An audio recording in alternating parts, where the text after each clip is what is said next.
sans let parler alone de some certains basic social services sociaux de services. base. C'est pour cela que nous avons That's décidé why de we nous decided to révolter et de revolt prendre en main and le take the destin de nos destiny of pays. our Le countries Burkina into our own Faso hands. n'est plus simplement en train de se relever. Il est en train de Burkina bâtir Faso quelque is no chose que le longer monde just n'était pas rising. censé voir. It's building Et something the aujourd'hui, nous world allons was vous never présenter supposed to 10 see. projets And lancés today, par we are Ibrahim going to show you Traoré qui 10 ont changé à projects that jamais le Traoré has Burkina started Faso. that have Allons-y. changed Burkina L'or Faso forever. rouge. Tout a Let's get commencé started. avec une tomate, ou plutôt une mer de tomates, pourrissant dans des paniers au bord des routes, invendus, inutilisés, puis réimportés sous forme de concentré à 3 fois le prix. Pendant des décennies, les paysans du Burkina Faso voyaient leur récolte perdre toute valeur dès qu'ils quittaient les champs. C'était le piège que le gouvernement de Traoré est en train de démonter une usine après l'autre. Voici l'usine de transformation de tomates d'une valeur de 8 millions de dollars américains. Une installation construite avec précision, conçue non seulement pour transformer les récoltes, mais aussi pour renverser toute la chaîne alimentaire. Située dans une zone agricole à haut rendement de tomates, cette usine est bien plus qu'un site industriel. C'est une arme de souveraineté alimentaire capable de produire plusieurs tonnes, c'est-à-dire plusieurs tons, de concentré de tomates chaque jour. Elle réduit la dépendance du pays vis-à-vis des produits alimentaires importés, en particulier ceux venant d'Europe et de Chine, qui dominaient autrefois les rayons de consommation du Burkina Faso. Pour chaque tonne ou ton transformé localement, des milliers de francs restent dans l'économie nationale. Pour chaque caisse non gaspillée, une famille gagne en sécurité. L'impact dépasse largement les murs de l'usine. Plus de 150 emplois directs ont déjà été créés, allant des opérateurs de machines aux techniciens de laboratoire. Mais ce n'est que le début. Les transporteurs, les fournisseurs de caisses, les producteurs locaux d'emballage et les petits cultivateurs de toute la chaîne d'approvisionnement s'intègrent désormais dans un marché formel et structuré. Un marché qui paie justement, qui achète local et qui réinvestit au niveau national. Mais ce qui rend ce projet révolutionnaire, ce n'est pas seulement l'économie, c'est le principe qui se cache derrière. Produisez ce que vous mangez, mangez ce que vous cultivez. L'administration de Traoré n'a pas construit l'usine avec des conditions imposées par l'aide étrangère. Elle a été financée et réalisée grâce à des investissements soutenus par l'État, avec des partenaires alignés sur la même vision et conçus selon un objectif à long terme. Faire du Burkina Faso le cœur agro-industriel du Sahel. Les centres de formation agricole locaux sont désormais adaptés aux besoins de l'usine, enseignant aux paysans quand planter, comment maximiser les rendements et quelles variétés cultiver. La jeunesse est formée non seulement à l'agriculture, mais aussi à l'ingénierie des systèmes alimentaires, garantissant que cette usine n'est pas un projet isolé, mais le premier maillon d'un réseau national d'industries agroalimentaires à forte valeur ajoutée. Dans un monde obsédé par l'importation de solutions toutes faites, le Burkina Faso vient de transformer un simple fruit en une stratégie nationale. Mais si les tomates peuvent se transformer en or, que se passera-t-il quand les routes qui les transportent franchiront les frontières et créeront des empires régionaux ? Voici le corridor de 121 millions de dollars américains. Un petit rappel, merci de liker et de partager la vidéo et de vous abonner à notre chaîne pour découvrir plus de contenu sur la culture noire, l'histoire, la civilisation et l'identité. Continuons maintenant. Les tomates ont besoin de marchés, les marchés ont besoin de routes. Et le Burkina Faso les construit non seulement pour la commodité, mais aussi pour le contrôle. L'autoroute de 122 millions de dollars américains reliant Bobo-Dioulasso à la Côte d'Ivoire est bien plus qu'une simple voie rapide. C'est un corridor de souveraineté à enjeux élevés. Elle s'étend depuis la deuxième plus grande ville du Burkina Faso jusqu'à la frontière ivoirienne. Ce grand projet d'infrastructure relie les producteurs locaux aux ports, les commerçants aux acheteurs et une économie autrefois enclavée à l'océan Atlantique. Pour les agriculteurs qui livrent des produits transformés comme le concentré de tomates, cela signifie un transport plus rapide, moins d'intermédiaires et un accès à la demande internationale. Mais cette route transporte plus que des produits, elle transporte une stratégie. Conçue pour l'intégration régionale, l'autoroute est un défi direct aux anciens points d'étranglement qui maintenaient le Burkina Faso dépendant d'autrui pour l'accès au commerce. Elle réduit les coûts de transport, raccourcit les délais de livraison et libère le potentiel des routes commerciales du Sud, longtemps négligées au profit des corridors du Nord, liés à l'influence française. Contrairement aux anciens méga-projets, celui-ci repose sur des priorités nationales, construits avec de la main-d'œuvre locale, soutenus par des partenaires régionaux et directement liés au plan d'expansion industrielle et agricole du Burkina Faso. Ce n'est pas un projet de prestige. C'est une veine dans le corps de la reconstruction nationale. Les communautés situées le long de la route connaissent un développement rapide. Des aires de repos, des marchés, des ensembles d'habitations et des plateformes logistiques apparaissent. Des emplois sont créés, les marchandises circulent. Et pour la première fois depuis des décennies, c'est le Burkina Faso qui dicte le rythme, au lieu de le subir. Un pays, autrefois décrit comme isolé, est en train de construire sa sortie de l'isolement. mile après mile, ou environ 1,6 km après 1,6 km, village après village. Mais comment alimenter tout ce mouvement, toutes ces usines, ces cliniques et ces foyers sans dépendre du pétrole étranger ou de réseaux électriques défaillants? Pour cela, il y a Yelen. Le programme solaire Yelen est le projet énergétique le plus audacieux du Burkina Faso à ce jour. Soutenu par la Banque mondiale et le Fonds vert pour le climat, cette initiative connecte plus de 150 villages et plus de 300 000 personnes à l'électricité pour la toute première fois. Mais il ne s'agit pas seulement d'allumer des lampes, il s'agit d'allumer des opportunités. Yelen déploie des mini-réseaux et des systèmes solaires autonomes dans des écoles, des cliniques, des marchés et des foyers. Des lieux où le réseau national n'est jamais arrivé et dont il ne s'est jamais soucié. Pour un centre de santé rural, cela signifie stocker les vaccins sans craindre qu'ils ne se gâtent. Pour une salle de classe, cela veut dire que les cours ne s'arrêtent pas lorsque le soleil se couche. Pour une petite entreprise locale, cela représente la réfrigération, l'éclairage et des horaires prolongés. Mais plus important encore, c'est une énergie propre et décentralisée. Pas de fumée de diesel, pas de facture de pétrole importé, pas de coupure soudaine. Des panneaux solaires sont installés et entretenus par des techniciens formés localement, créant ainsi des emplois tout en garantissant l'indépendance énergétique. Yelen n'éclaire pas seulement les villages, il reprogramme l'économie. Plus l'électricité se répand, plus le Burkina Faso a la capacité de s'industrialiser, d'éduquer et de se numériser à ses propres conditions. Et avec des projets d'expansion vers des centaines d'autres communautés, Yelen n'est pas seulement un projet. C'est un mouvement propulsé par la lumière et conçu pour la libération.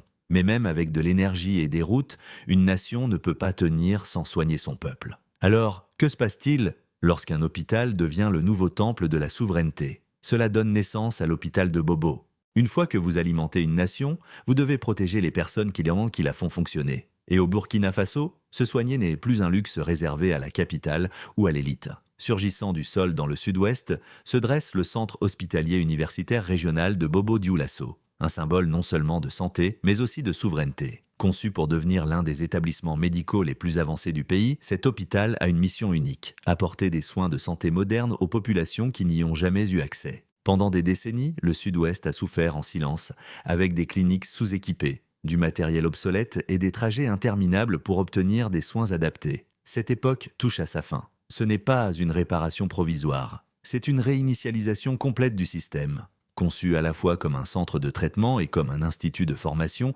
l'hôpital soignera des patients tout en formant la prochaine génération de médecins et d'infirmiers burkinabés. Ainsi, le pays n'aura plus besoin de dépendre de professionnels étrangers ni d'envoyer ses malades à l'étranger. Équipé de blocs opératoires, de services spécialisés et de systèmes de santé numériques alimentés par l'énergie propre de Yelen, l'établissement prendra en charge tout, depuis les soins maternels jusqu'aux interventions chirurgicales d'urgence.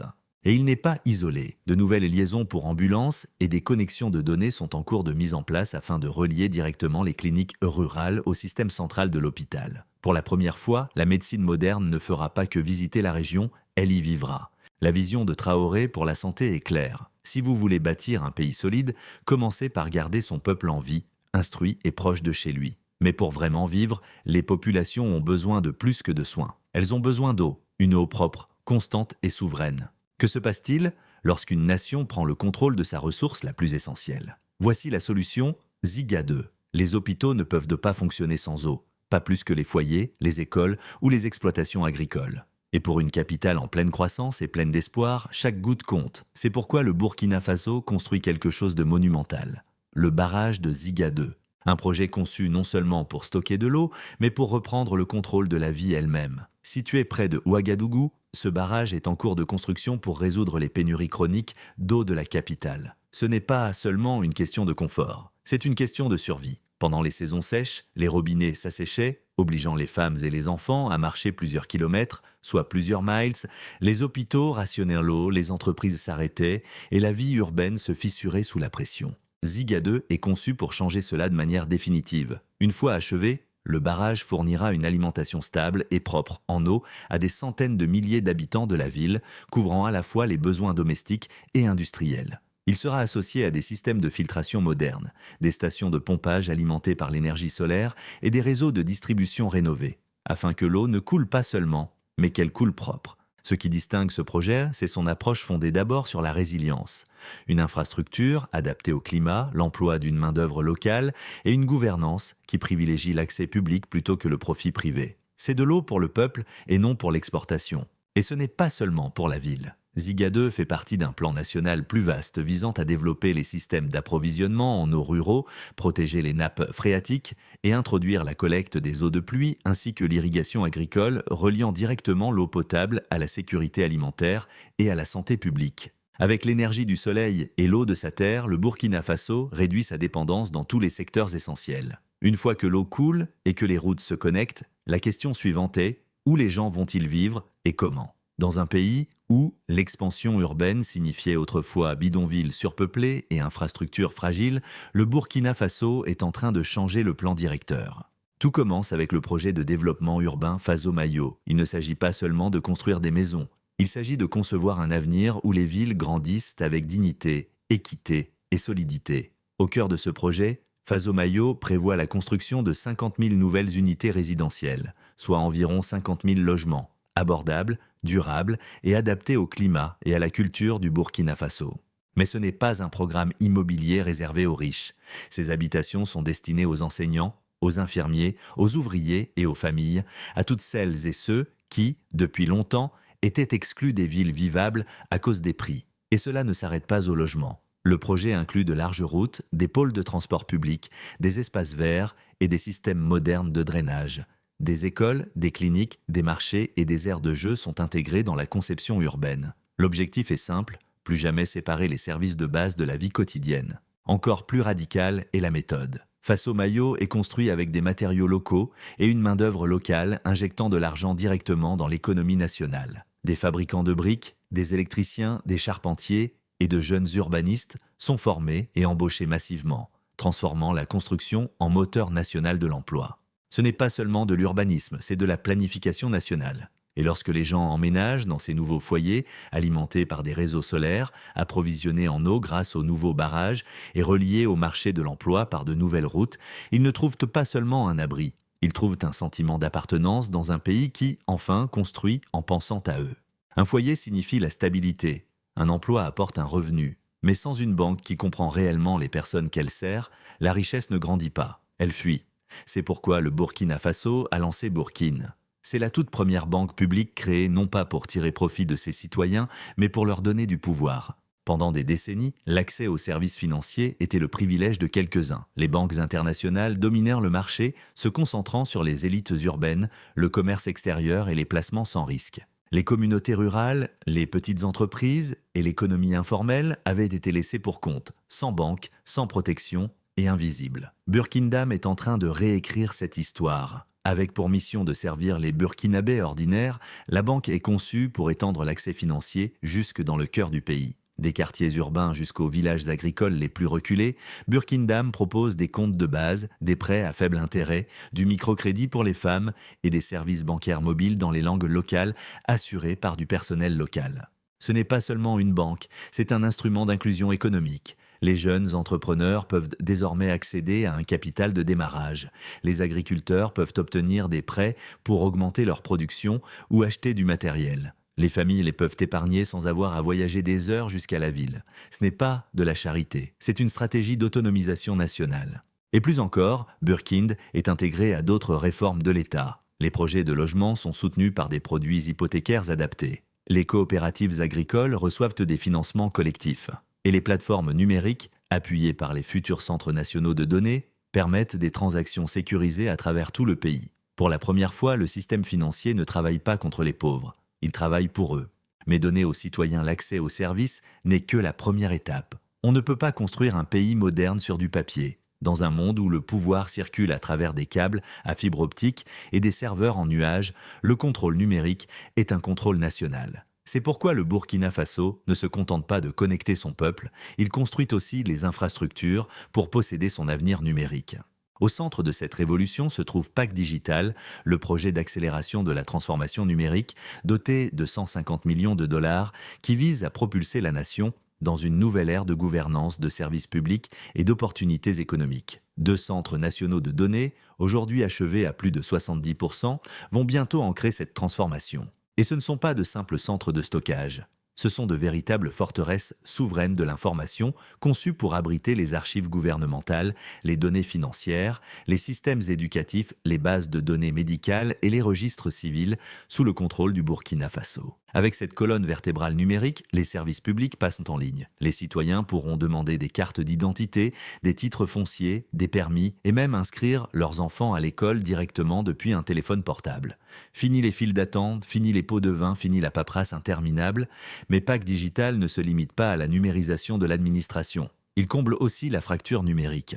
La couverture réseau est en cours d'extension vers au moins 500 localités mal desservies, allant des villages sahéliens isolés jusqu'aux nouvelles zones urbaines en développement. Des programmes d'alphabétisation numérique forment les jeunes, les femmes et les petits entrepreneurs à naviguer et prospérer dans une économie en ligne. Et de nouveaux cadres juridiques sont mis en place pour protéger les données des usagers, encourager l'innovation et se prémunir contre la surveillance étrangère. Avec Burkind intégré au système et les services publics désormais en ligne, un nouvel écosystème numérique est en train de naître. Un écosystème où le pouvoir ne réside plus dans des connexions à Paris ou à Washington, mais dans des serveurs locaux, du code local et un contrôle local. On peut numériser l'État, lancer une banque nationale et bâtir des villes intelligentes, mais si les gens continuent de se réveiller sans eau, la transformation reste incomplète. Au Burkina Faso, l'administration Traoré connaît bien cette vérité. C'est pourquoi l'un des changements les plus puissants, quoique discret, est en train de se produire juste sous nos pieds. Le projet d'approvisionnement en eau urbaine, soutenu par la Banque mondiale. Cette initiative a déjà permis d'apporter l'eau courante à plus de 610 000 personnes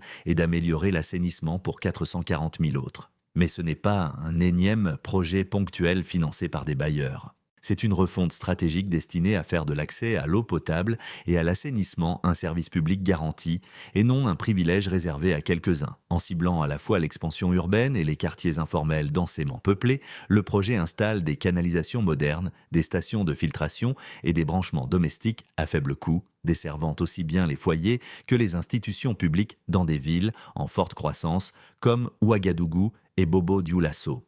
C'est une transformation de la vie quotidienne. Plus besoin de parcourir des kilomètres avec des bidons, plus besoin de dépendre de vendeurs d'eau à des prix exorbitants. Et surtout, plus de maladies causées par des sources insalubres. L'assainissement aussi est en train d'être reconstruit depuis les fondations, littéralement. Les écoles, les cliniques et les marchés sont désormais équipés de latrines hygiéniques et de systèmes de traitement des déchets.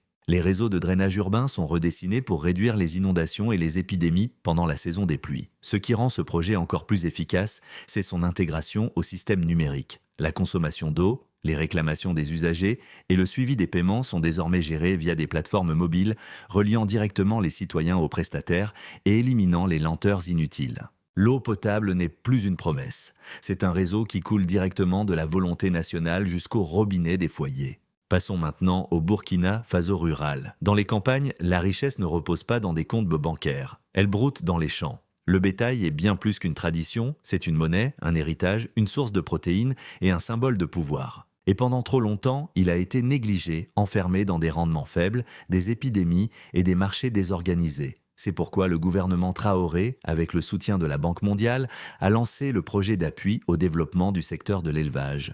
Une révolution silencieuse qui marche sur 4 pattes. Mais il ne s'agit pas simplement d'agrandir les troupeaux. L'objectif est de moderniser toute une économie. Des soins vétérinaires à la production d'aliments commerciaux, le projet injecte de la science, des infrastructures et du capital dans un secteur qui fait vivre des millions de Burkinabés. Des programmes de santé animale sont déployés dans toutes les provinces avec des campagnes de vaccination et la formation d'équipes vétérinaires mobiles. À elles seules, ces mesures ont réduit de façon spectaculaire la mortalité du bétail, augmentant ainsi l'offre alimentaire et la stabilité des revenus. Mais l'ambition va encore plus loin. De nouvelles unités de transformation pour le lait, la viande et les peaux sont mises en place, transformant des produits bruts en biens prêts pour le marché. Des chaînes du froid et des espaces de stockage sont introduits pour réduire le gaspillage et allonger les périodes de commercialisation. Et grâce à des programmes de crédit ciblés, dont beaucoup proposés via Burkind, les petits éleveurs peuvent désormais accéder à des prêts pour investir dans de meilleures races, des systèmes d'alimentation modernes et la croissance de leurs activités. Ce qui autrefois était informel et vulnérable devient commercial, résilient et stratégique. Le projet d'élevage s'inscrit aussi dans d'autres objectifs nationaux. Il soutient la sécurité alimentaire, donne plus de pouvoir aux femmes rurales qui gèrent souvent les petits ruminants et renforce la capacité du Burkina Faso à exporter dans la région. Avec l'ouverture de nouvelles routes commerciales et l'essor de la production à valeur ajoutée, les bovins et les chèvres ne sont plus seulement une question de survie. Ils deviennent de véritables moteurs de croissance économique. Et avec tous les systèmes en place, des routes à l'énergie, de l'eau à la banque numérique, l'animal qui incarnait la subsistance symbolise désormais quelque chose de bien plus radical.